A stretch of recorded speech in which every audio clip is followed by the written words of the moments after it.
Mute the people. Yeah, sure. Oh, thank you, Gabby. Anita. Good, good. Yeah, okay, there we go. Okay, fantastic.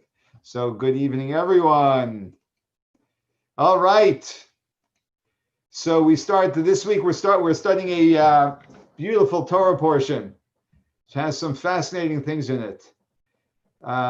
Begins with the lighting of the menorah, reminding every single one of us that we have to be an illuminary to the world around us.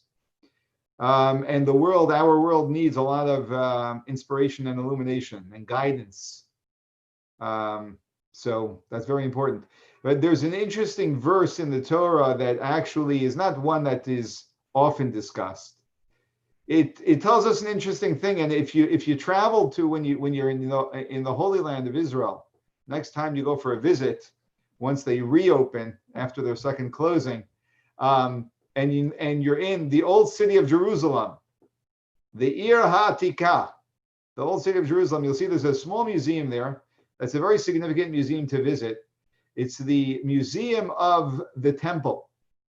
They created a museum, and they've actually replicated certain items that were used in the temple. And you may remember, if you've been to Israel, you may remember that as you descend all of those steps to get all the way down from the top of the old city, all the way down to the Kotel, the Western Wall Plaza, which is like 1,001 steps, right? And we couch potato Americans come to Israel and we can barely manage to get somewhere because we have to do all this walking. So you may remember that there's a golden menorah encased in a big surrounded by glass, and that's supposed to be supposed to be some form of a replica of the menorah in the temple. Even though the Rebbe tells us that the Rambam, and we actually have actual drawings from the Rambam, the shape was a little bit different. But whatever it is, it's a real golden menorah. That menorah is worth a lot of money. And they also, in the museum, they have other items. And one of the items they have are trumpets.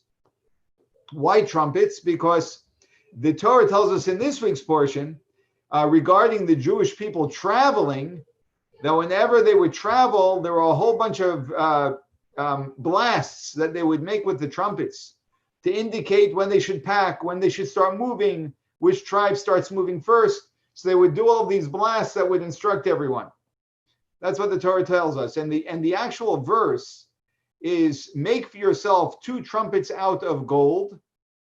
It should be of a solid piece, carved out. And it should be as a calling. I'm going to read the Hebrew. It says, V'hayu lacha. It should be for you, lemikra, as a calling. Ha'eda, of the congregation. Ulamasa, and for the traveling, as hamachanos, of the camps. So you should sound the trumpets in order to call the congregation and to tell the camps to travel. And what we find interestingly is it refers to the Jewish people in 2 ways. It refers to us as a congregation and as camps. It doesn't say as a calling to the congregation and as a traveling for the congregation. But it refers to us in one way as an Ada, congregation, and another way it refers to us as a machna, as a camp.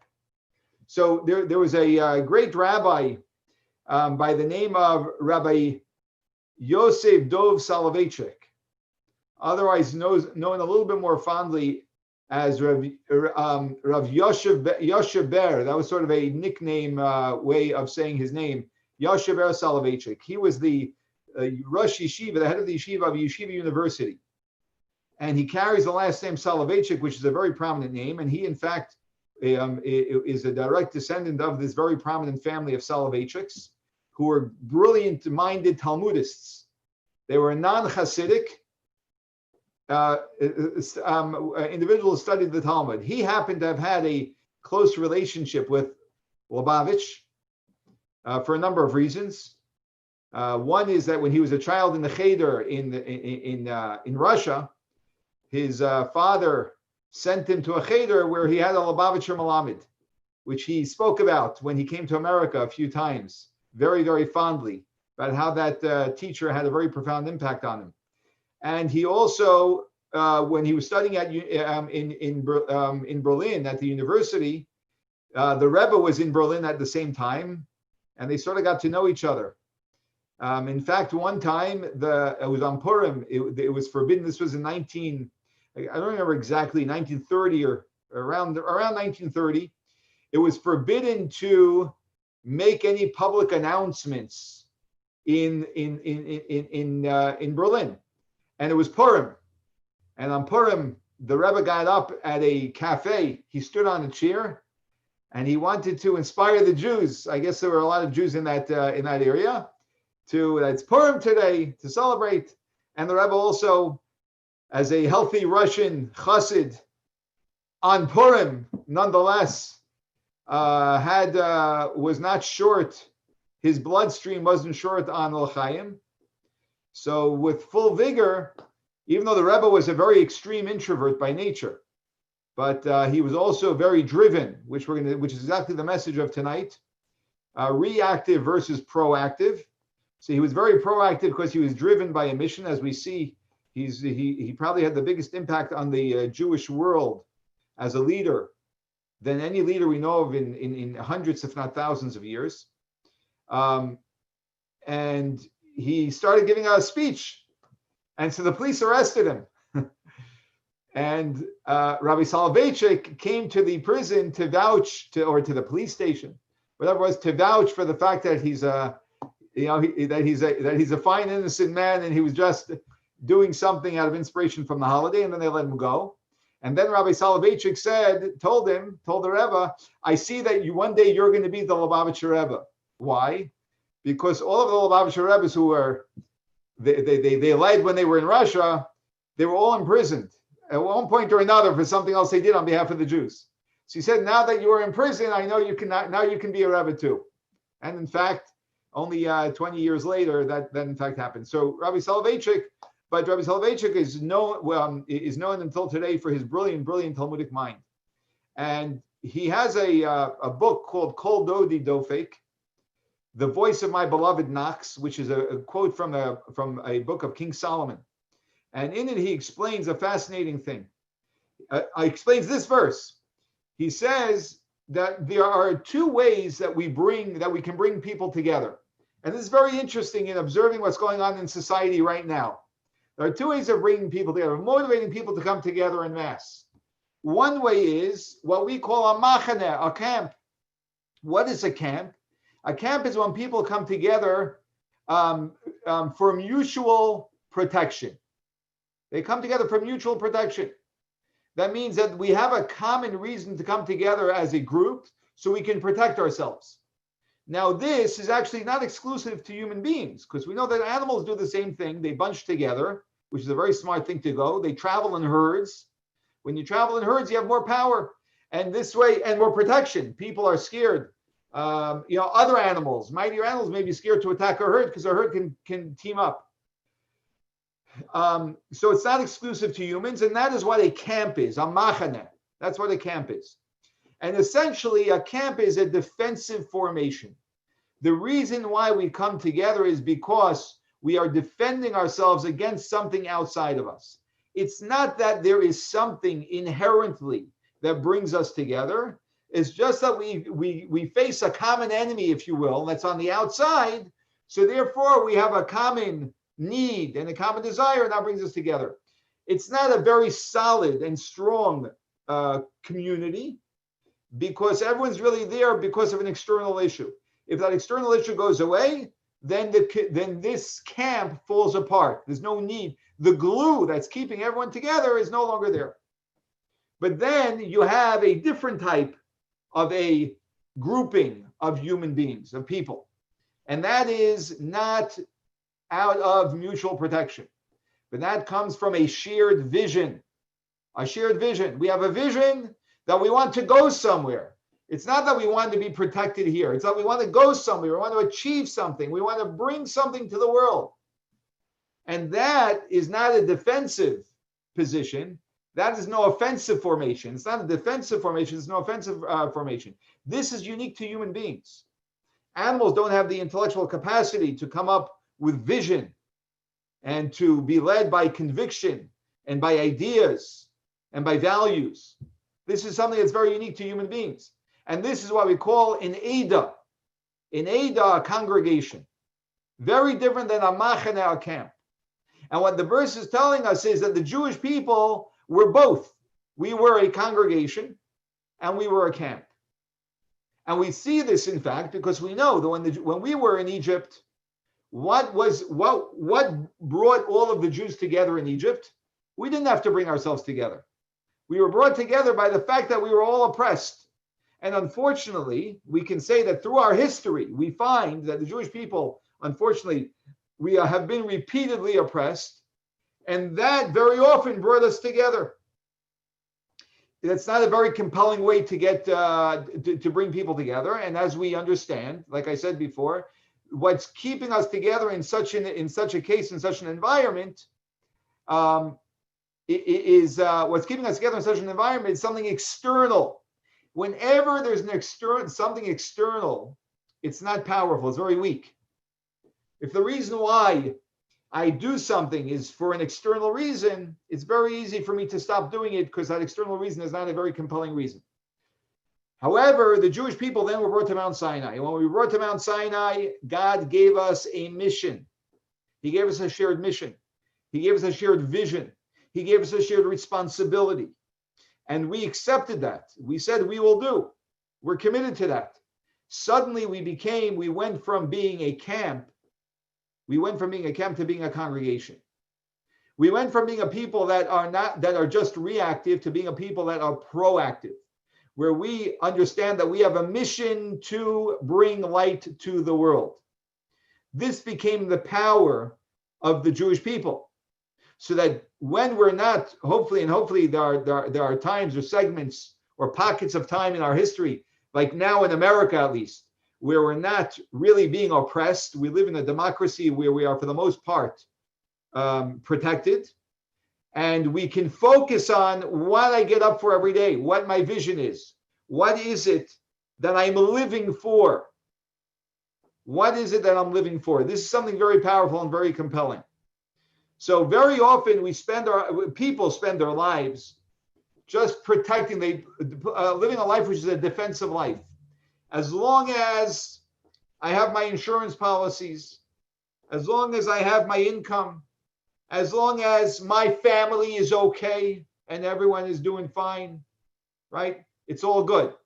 That's a defensive game. A person wakes up in the morning, it's very easy for their lives to be rattled, because when you're playing a defensive game, you're always trying to hold the pieces together. And the second, which is impossible, as we, I think, all know by now, right? And the second a piece starts falling out of line, which always happens, we go crazy, because we're playing, our whole game is to keep all the pieces in line. A person who's playing an offensive, a proactive, living our life proactively, we're not trying to keep the pieces in place. We're trying to move forward with the pieces that God gives us. And we're saying, what am I supposed to do with everything that's given to me on a daily basis? So today, the setup changed. Here we are. This is the environment today. Okay, how do I fulfill my purpose in this environment? This changed. Maybe I have to focus on that today instead of focusing on this. It's a proactive approach, which is a much more powerful and much more compelling approach. When we're confronted with challenges, it's necessary to deal with the problem, but it's not nearly enough to deal with the problem. It's far more important for us to create a structure and a vision that will eliminate the possibility of such a problem. By way of example, just for fun and to make this a little bit more exciting, right? It's fascinating and really not surprising that the first story that we have heard about a person being taken advantage of, right, by an authority was not 2 weeks ago. We've heard countless stories before. Yet it took an enormous amount of demonstrations and violence for politicians to wake up and say, we might have an issue that we should actually address. And maybe we should prohibit, right, our authorities from doing certain things. All of this could have been done 5 years ago, 10 years ago, 20 years ago. And it's all quite sensible and understandable. When people are genuinely proactive and committed to creating a better society, we don't need to react. We act. And that is really the calling, but that's not an easy thing for us in general as human beings to do. We react better than we act. Because until there's something external compelling us to, we often fall asleep. And God is counting on us not to fall asleep. In general, I'm talking about now. In general, God's counting on us not to fall asleep. It really requires every single one of us to step up and say, what is it that I want to accomplish? What is it that God wants from me, right? It could be simply being a good spouse, could be being a good child, being a good parent. It could be when you hear things about other people in your community to say, this is something I think I may be able to help out with, right? I mean, we just have to want it enough and our creative juices flow and we find tremendous opportunity to do very meaningful things. And the beauty of it also is that we actually wake up in the morning with a passion because we feel that we're making a difference. We're not just another person. We can't wake up and with an attitude, we can't feel about our lives that if we were not here, it really wouldn't make a difference. We have to make our lives compelling enough, which they are, by the way, our lives are, and this is expected of us. What I'm saying is expected of us. But we have to make our lives compelling enough to ourselves, because to God it is. That's why he gives us life every day. He's waiting for us to go further and further. And I'm sure many of us do this already. However, to make our lives compelling enough that we know that there's going to be one person or two people or 5 people or 20 people who, if we were not to be here theoretically, that would make a difference. Because in fact, our existence does make a difference. And we have to make sure that we know that. Sometimes we don't know that. And sometimes we don't know that because we're living more defensively than offensively. We're living more reactively than actively. So this is what the trumpets remind us of. The trumpets remind us that we are camps. We are a camp of Jews because we Jews as gather together and protect ourselves. But even far greater than being a camp, we are a congregation. We have a vision. We have a mission. And we take that on. And then we realize the significance of of our presence in this world and why God is giving us life every single day.